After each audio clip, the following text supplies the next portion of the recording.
attack, well, they can be fairly quick about it. They mainly have a diet of fish, but they are opportunistic hunters. And they just kind of wait around to see what might come near them. If they end up taking down some of that larger prey, they can eat roughly around half of their own body weight in food. With all that inside of them, if they did eat, that could go one whole week until they'll have to have that next meal. But my friends, it looks like we are heading into a new ecosystem. We're traveling into the savannah.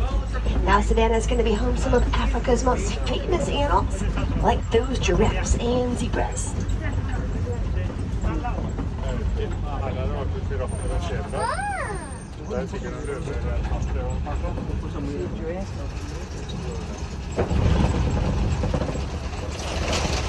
As we make your way in, though, you'll see the savannah is very spread out.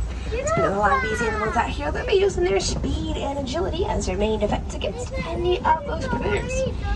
Well, it looks like as we are coming down, though, to the right-hand side, I do spot one of those Maasai giraffes kind of off in the distance. But it does seem like the rest of the tower is farther ahead, so hopefully we'll get some better views of them. Giraffes actually are some of the most active animals out here, so you only need about 30 minutes every day to sleep.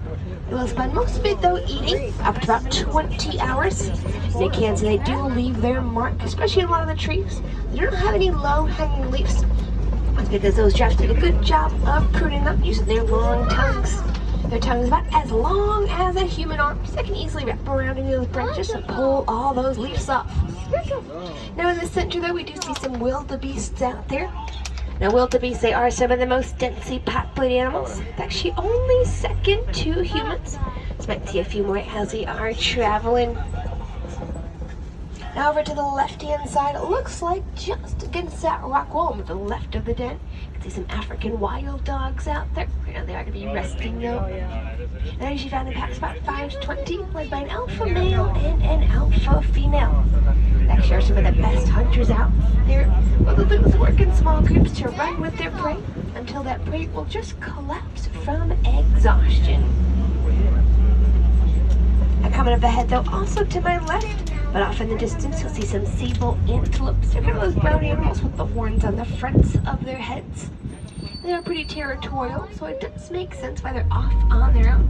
They're actually one of the few animals that actually fight to protect their area. A lot of other antelopes, well, they'll just kind of flee the scene.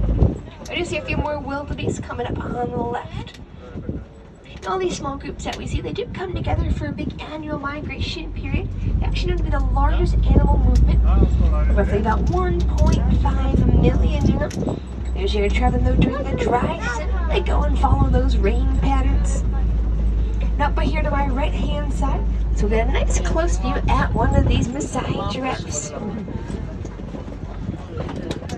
I can see the signature of the Maasai is their spots. Kind of got the organic shape to each and every one of them. That is cool. Their tongues, they are not going to be pink like ours. They're kind of a dark purple color.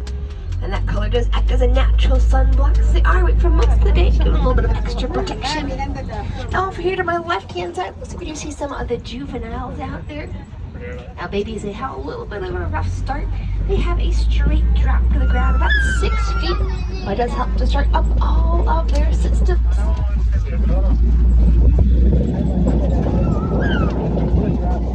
Now also coming over here though to my right hand side, looks like we do see some of the Hartman Mountain zebras.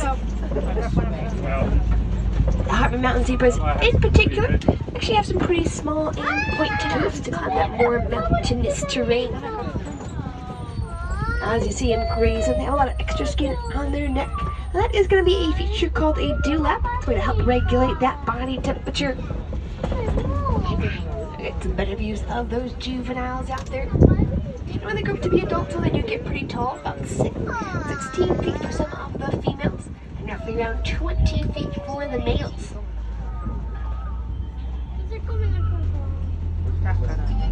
Now if you do hear that noise, that is going to be the zebra. They do, instead of whinny or neigh like horses, kind of make those super grunting and screeching noises.